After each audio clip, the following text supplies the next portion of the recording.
But this is how you start. You have to map out the face a little bit. And this is a rough start, but it is a start. And all this external stuff, this mess that I'm making on the outside, all that's going to be taken away by a background. I had a mess on Patty's and just put a nice dark background and it disappeared. All right, now I'm going to start putting a little color on there. I'm not going to work on the eyes. I've got to see some color. I want to see if I can capture the color of her skin. Your skin actually isn't that olive. You don't get much sun, do you? No. I wish it was olive. You can give me a tan. Yeah, okay. I used to be a sun worshiper. Oh, were you? Till you got smart? Yeah, as a redhead, I just went to the dermatologist yesterday. I'm good. Nope. Okay. Nothing had to be burned off, cut off, or whatever. And I was warned as a redhead, watch out, Florida, bad. Well, you got a nice little beard on this side of your face. I probably do. I need to get it waxed. Oh. Well, we won't get that personal. We won't go there. I'm just going to mix, just to start off with, a little bit of cad orange and white.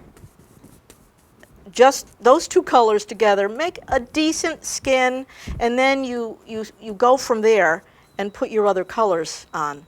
This is the way I do it. I don't know anybody else that does it this way. But it gets me started, and cad orange is just such a lovely color, and it accommodates other colors so nicely when you add them to it. Woo, that's very white, but it won't be white forever.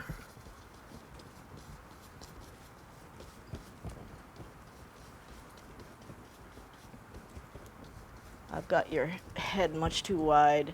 I gotta skinny that down a little bit. When I'm home in my studio, I talk to myself like this too. Oh, ear too big, eye too crooked. But at least you get some kind of contrast. I have to start seeing contrast. One of the things I'd like to convey to you too is keep yourself excited. Keep yourself excited enough to finish the darn painting. If you think you have to do the background first and then do this and then do that, or if you're doing a landscape, you got to do the sky, you got to do the tree, you have to do it all in order. You don't. You have to do whatever you have to do to keep yourself engaged and excited over your painting. Otherwise, you're going to be like a million other artists with paintings under your unfinished paintings under your bed and in your closets, taking up all kinds of room. I have lots of them that, before I learned how to trick myself into finishing the paintings. So break the rules. Artists are that type anyways. They like to break the rules and like to have fun. Right? You interview artists a lot. Oh, yeah. Yes, we're a wild bunch. We get a little calmer when we get older, but mostly. Right, Judy? Yes. Yeah. Like to party. Okay. Oh, nice cheeks. Red. Don't be afraid. Just let it go. It'll all come out fine. All that funny looking pink here. All you need to do is add a little this phthalo green. Calms everything down. It's just unbelievable. Love that phthalo green. Watch how that calms that pink down. Look at that. Isn't that amazing? Calm it right down. It's when you start working with a new color that you're not used to or that you've heard bad things about, it's kind of exciting when you capture it and tame it so that it can do for you what you want. I'm going to try a little sap under the chin too. I mean under the lip. Bring a little over here. Sap there, and mix a little phthalo right here for that shadow. And a little sap and phthalo on the side. Oh yeah, those shadows are going to be beautiful. It's all about making your painting really fun to look at. Now hopefully this painting will be not as tight as Patty's was very tight because I had to, with acrylic it's a lot of layering. It's, you can't move the paint around. I mean, there are extenders you can use to move the paint around, but I'm not as good with acrylic. I'm a little too impatient, I think. Tried the extenders, I couldn't make them do what I wanted, so. But now, see that green, how green that is? Watch what happens when I add a little, let me make that just a little greener because that shadow is pretty dark.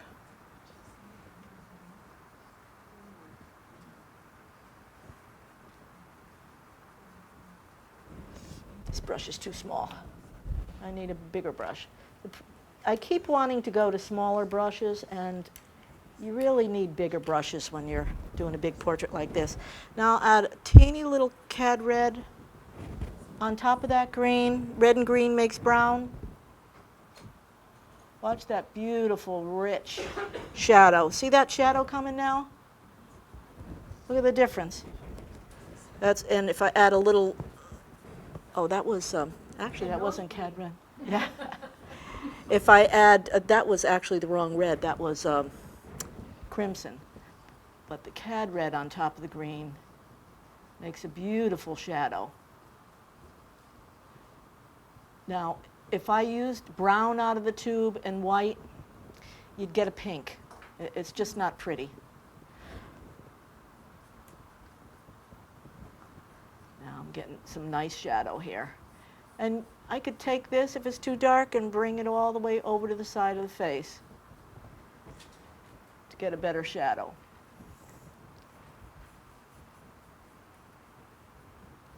I love the way oil paint moves. You can just push it around, and it's exciting because it's unlike other paints. When you mix it with other colors, it does some surprising things that it doesn't do with watercolor. Now I'm anxious to see a little more. I just wanted to get some color on her face, but I'm anxious to see some lips and eyes, and it's already almost 20 up. I'm going to put her lips on there. I'm not moving that. Okay, now we have to figure out if it's not like that. That's good, but I think you got to go not quite that much. All right, like that. That's good. Now, Tanya, this is not going to look like you. The likeness comes late in the painting through a lot of tweaking. I might have to move your lips, your eyes, or your nose. Many of the portraits you see here, their eyes have been in different places on their faces. They just have to get moved. If you want to skip that painful thing, you can get yourself, you can go to Staples and have a photocopy made in the size you want, and get some graphite paper and pencil it in, and you got the most painful part of your painting done. And then you can go home and start painting. But I like to, I guess I'm a purist in some ways. I just like to get right into the canvas, get started right away. It just seems like closer to giving birth to the painting because I've done it all myself. The only thing I didn't do is make the paints and make the canvas. I don't know how the masters did it years ago with having to make their own paints, and you know, I don't know how they got the canvases or what, but. What kind of red are you doing? Well, I'm using a crimson and a cadmium red light. And she's got really, really red lips on this, but that won't stay like that forever. I'll give her a little more softness on her lips right now, just so you can see a little bit more from the audience. Of course, I forgot the light. I put the light on the wrong side of her mouth. It should be on this side, because my light is coming from 1 o'clock. That's why it's important to determine ahead of time where your light's coming from. Because if it's coming from 1 o'clock, you don't want it coming at her at 10 o'clock. Now I'm going to use a little alizarin on the top lip, just a little bit. Okay, and you're starting to get silly. I'm going to put a little red nose on her just to give her a little color. Right here. Oh, I don't have any paint on there. I got to put some of the orange paint on her nose. Now this is a very, very ugly stage. I can't emphasize that too much. But I'm going to get into painting her eyes pretty soon because I got to have the eyes looking at me. I can't have a painting with a face with just a bunch of paint thrown at it. Gotta see the eyes. But I like making sure I have at least some of the light in the right places. Even just some strokes of light where you see pure white. Sometimes you just need to do something like that to spur yourself on, get yourself excited. And if you find you're still not excited over the painting and you're home, go have a cup of coffee and then come back later. Because you really need enthusiasm. You need to be enthusiastic to do a painting. I do commissions, but sometimes I have a hard time getting my enthusiasm up because especially if it's a person I don't know or a dog I don't like, which that's happened.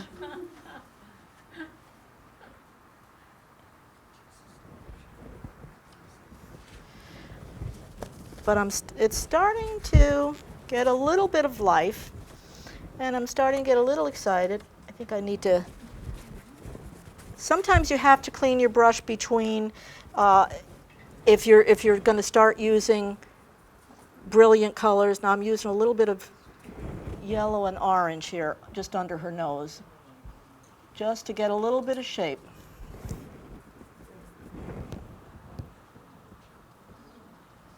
Right now, her nose is just a blob. It's not really coming to life yet. But the colors are starting to, make me feel that I'm accomplishing something.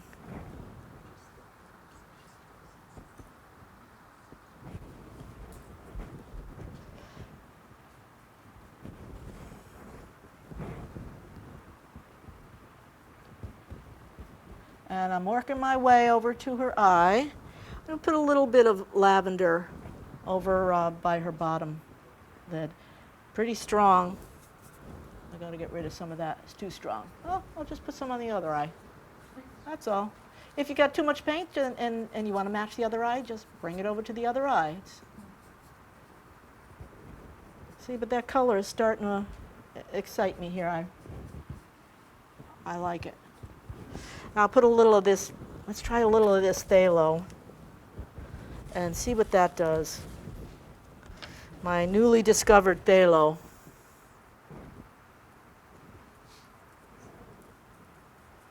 Might be a little too dark, but let's see what happens. Oh, I love that color. That is a great shadow color. Phthalo green. Phthalo green, yeah. Really great phthalo. But I'm using too big of too small of a brush. Starting to get too tight. Yeah. I like the loose strokes, that you have to do with a big brush. Yeah, there we go. Yep. And then there's less blending.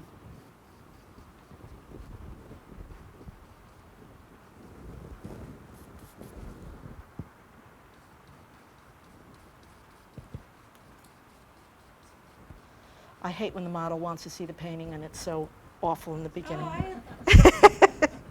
But that's all right. That's all right.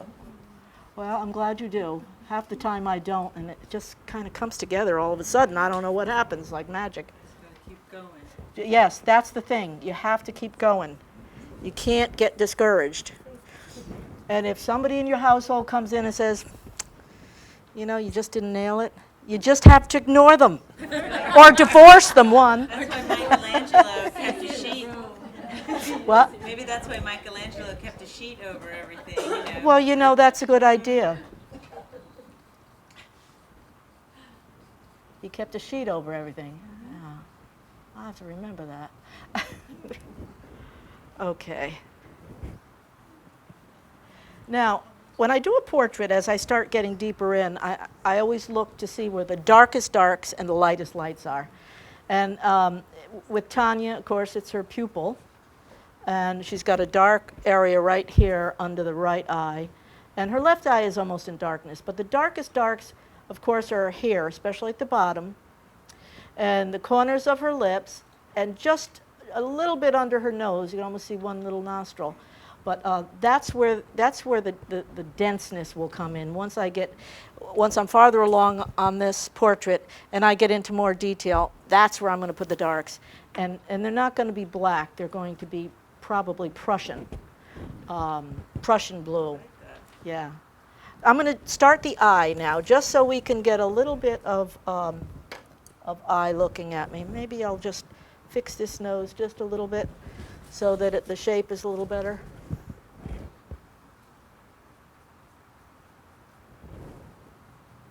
Come down with that nose a little bit.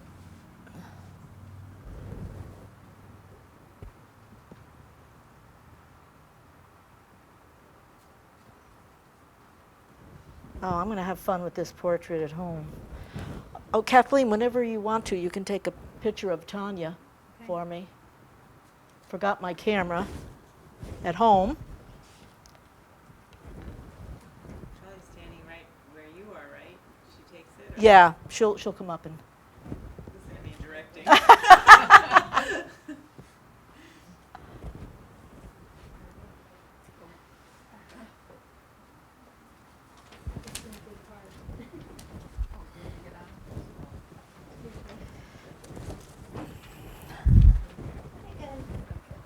I said I was going to do your eye, but I'm getting stuck on your nose.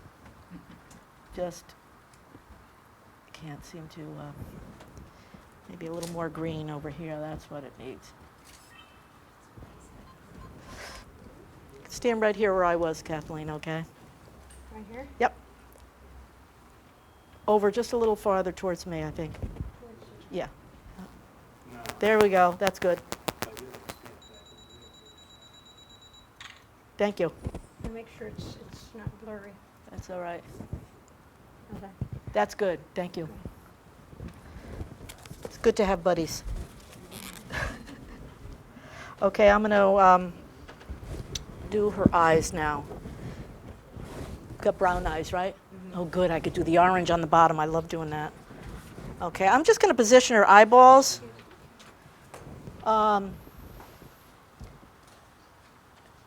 I might have this eye a little low.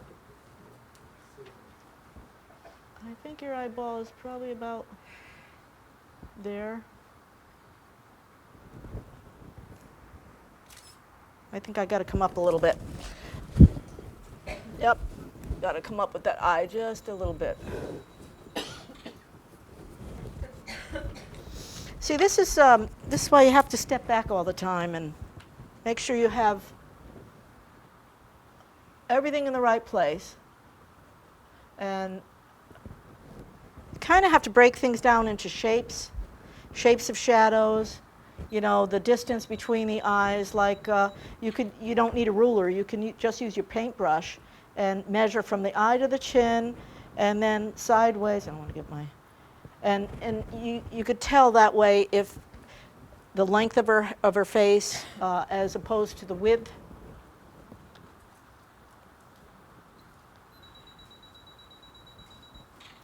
Now her eyeball is, that's pretty rough, but I think it's about right. I'll go with that. And if I have to move the eyeball, it's not like I'm a surgeon. You just move the paint around, that's all. But the eyes are so important. You really have to try to get the eye right.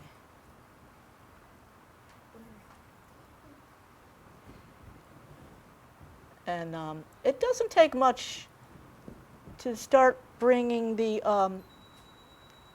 just a few strokes on the eyes, and they start coming to life. I must have shook up here because she's got an eyeball with a feather on it. Okay. False eyelashes. No, I don't have them. All right. So they're basically her eye.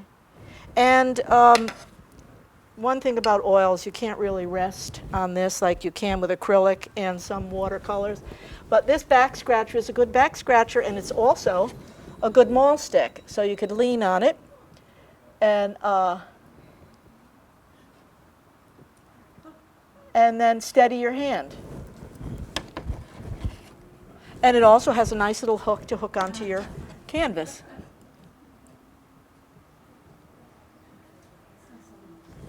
Okay.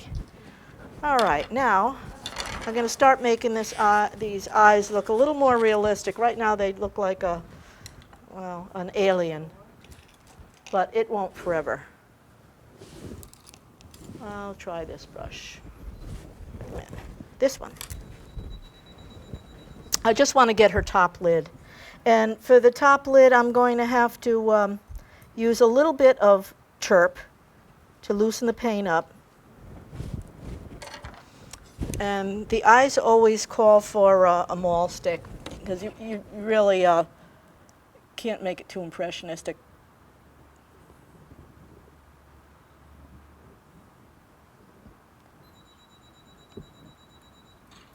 Okay. You've got a little squinty here. Now these are not going to be realistic eyes by any means in the beginning. It takes a lot of tweaking. Most portrait artists take weeks. I have a friend who is from Texas, and that's what he does is portraits. And they usually fly him to wherever he's doing the portrait, and he has to stay at least 3 weeks. Of course, he gets about $30,000 a portrait. And I have one of his portraits. It's very famous now. He used to be my neighbor. Oh, cheap brush. Pardon? Yeah, I wish. No, his name is James Tennyson, and he's fabulous. But when I knew him, I didn't know how to do portraits. I wasn't even painting. Pardon? The one that I have? It's actually somebody from the Bible. He was a very religious guy. He was the son of missionaries. And he, for a good part of his life, he painted just religious subjects. And then he started doing portraits by commission. Now he's way up there. He's very famous.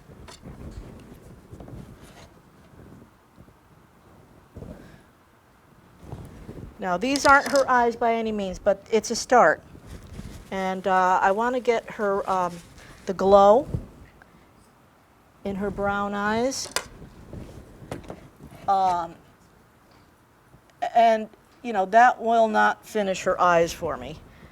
There's plenty of work to be done on this portrait, of course. But I want to get her hair mapped in, so at least you'll be able to get a general idea of, oh, we're almost almost done. General idea of the composition. Right now I'm putting a little red on her eyes just to give them some color. And now I'm going to do the pupil. I'm going to take a little Prussian blue. Prussian blue makes kind of a deeper black than black. It gives it some depth. And if you could see this close up, you would see that that Prussian blue stands out like crazy. And if you're ever doing an animal with that has, you know, round or unusually shaped pupils, you could use Prussian blue and put a glaze of alizarin crimson over it. And it's like it comes to life somehow. I don't understand why, but I'm always experimenting with color and trying to tell my students to do that too. And when they do, sometimes they come upon the most exciting combinations of color. Now these eyeballs are starting to look like starting to look like eyes now. I'm just going to put a little bit of lavender shadow under her eyelid. Every little stroke makes a difference. That's what's so exciting about painting. Everything you do makes a difference. It makes it more and more real with every stroke. Taking a slightly smaller brush right now and taking a little Prussian blue and a little bit of raw umber just to give her lids a little bit more depth. And Prussian blue and raw umber, and just outlining her eyeball just a little. But if you could see these eyeballs close up, they've got wonderful depth to them. The shape of the eyes, that's no good. But the eyeballs themselves are exciting to me. In fact, I'm going to make a little bit more of a glow right here. Yeah.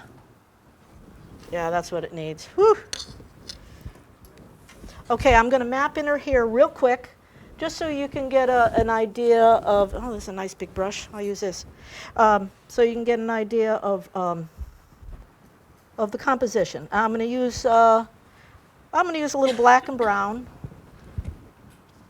Now her face is way too fat. Everything is correctable. Not in real life, in my painting. And I can narrow it down a little bit with her hair. And cut her head off a little over here. See, you can almost be like a surgeon. See, right like this, and bring her down that way. Cut off her chin a little, like that. This is a nice start, though. I'm not unhappy with this. Of course, I'm never unhappy when I see color coming on my canvas. It's the struggle later on when you have to get an exact likeness. It's not like a landscape. You know, you can put a tree wherever you want or a river wherever you want. You have to make it look like this person. And but when you nail it, nothing like it. Nothing like it. One of these days I'm going to go on a jaunt with a bunch of portrait painters and just have, I'm just saying that. I would like to. Now I'll hope that Kathleen's picture comes out right, because I have a lot of work to do here. A lot of work.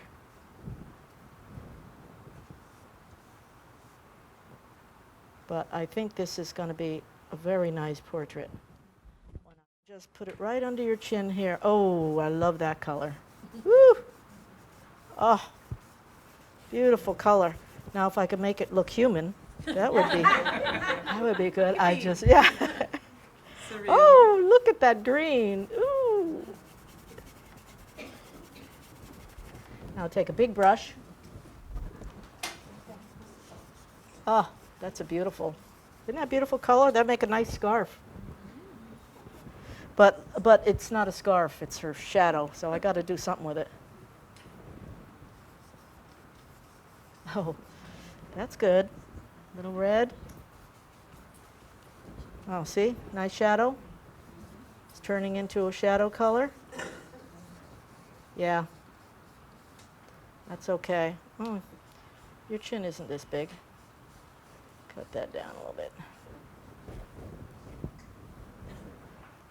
Oop, cut it too much off. Now I got to put more on. Yep. Yeah, I got a lot of work to do on this, but I'm going to have a good time with it, I can tell.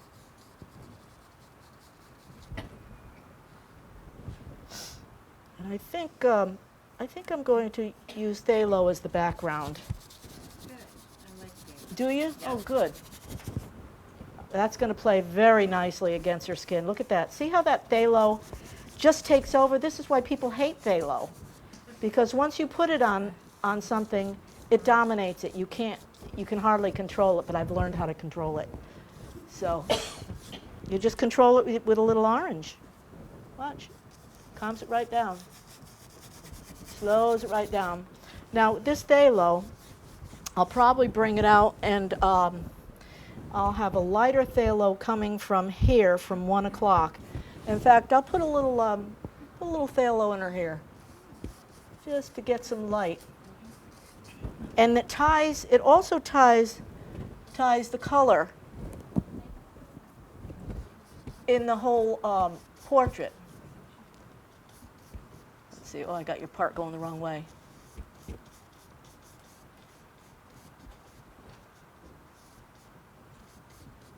And, you know, if I want to tone that down, all I need is a little alizarin. Alizarin will tone this down and make it look, oh, look at that alizarin, how that pops it out. Love that. It's a little light here, and it's catching the alizarin in a funny way, so I'm going to have to put some red in there. But see, don't be afraid of the color. It just gives it more life.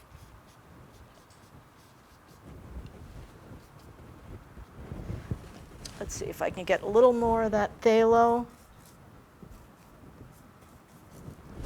over here, just so I can get the shape of your hair.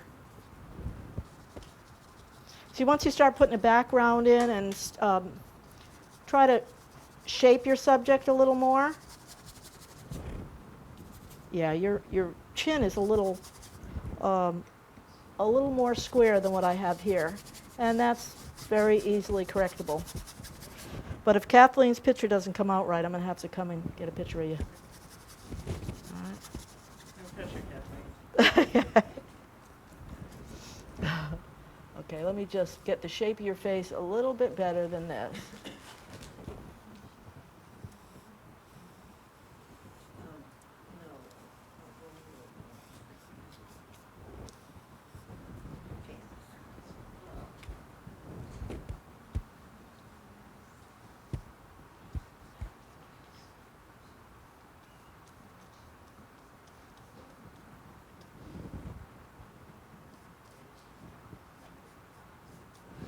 I want to get your ear in there. Get a nice red ear. See, don't be afraid to just throw the color on and worry about getting the shapes later. You just push it around. And I think I got your ear too big. So I'll put a little phthalo over here. Cut you down. See what happens when you start putting the background in, though? Especially a color like phthalo green, ugh, it just bounces off every other color and looks gorgeous.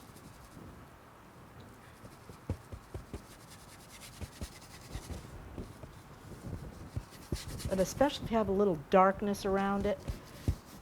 Really looks nice. Now let's put a little bit more Let's put her neck in, just so we can see that shadow.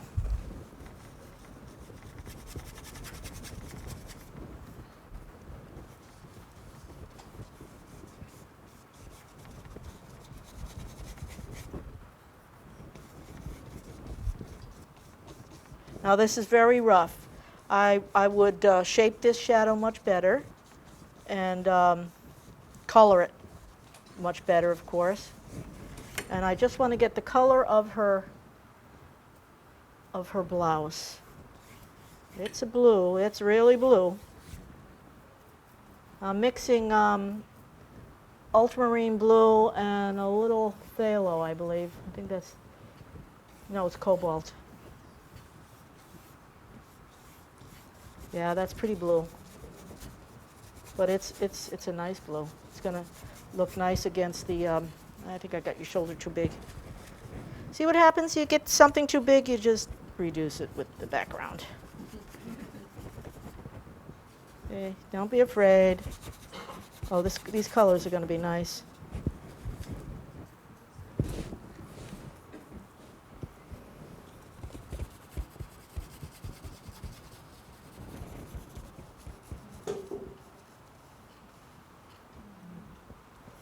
It's really fun to paint with a big brush, too.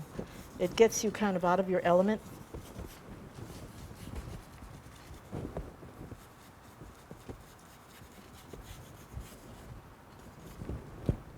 Okay, one more thing.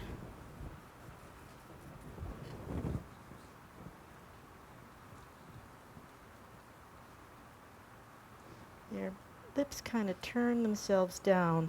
All those little nuances have to be done later, but they make each model unique.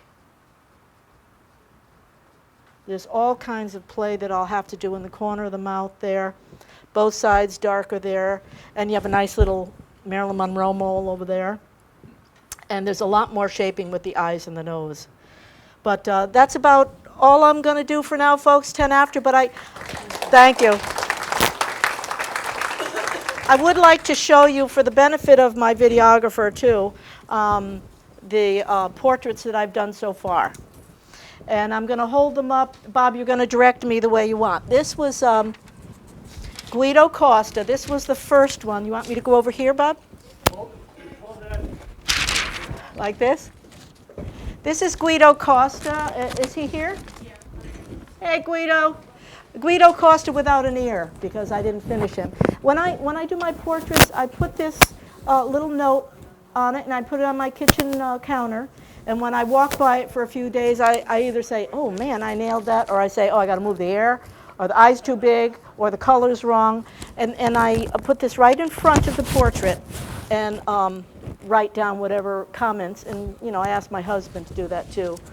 Like this? Okay. And my husband is a good critic. He can usually, he's not an artist, but he knows what's wrong with a portrait when I'm doing it. But this is,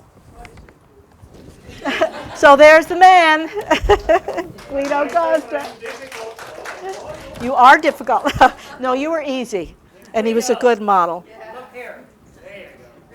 Okay. All right, and the next one was charcoal.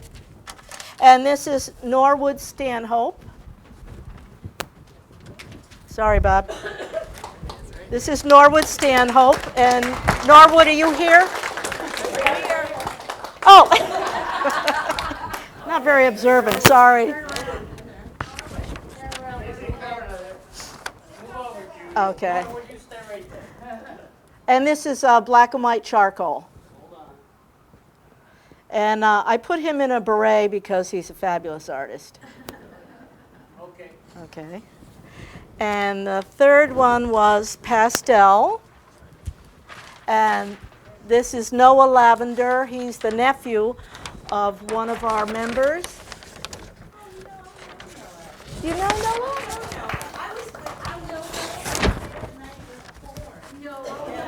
Are you really? Danielle is his mother. It's all coming together. Oh my goodness, what a connection. Hey, we have a connection here. It's getting spooky. I'm sorry to put that on. Oh, well, that was interesting. But Noah was a 10-year-old boy who had a hard time sitting for a whole hour, but he was pretty good. He's so cute. And the next one was Guido Costa's wife, Kathy, which is right over here. This was watercolor. Kathy Costa.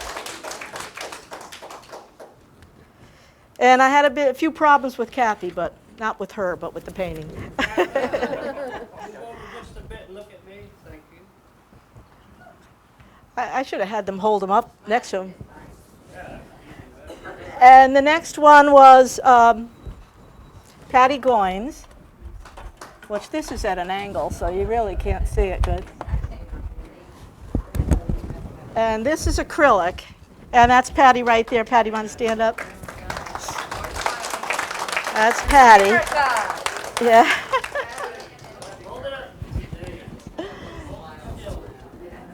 And Patty presented some problems this weekend. I almost threw her out the window. But you have to stick with it, because I'd say the last 20 minutes to a half hour, she really came together, and I got excited over it, so it came out pretty good.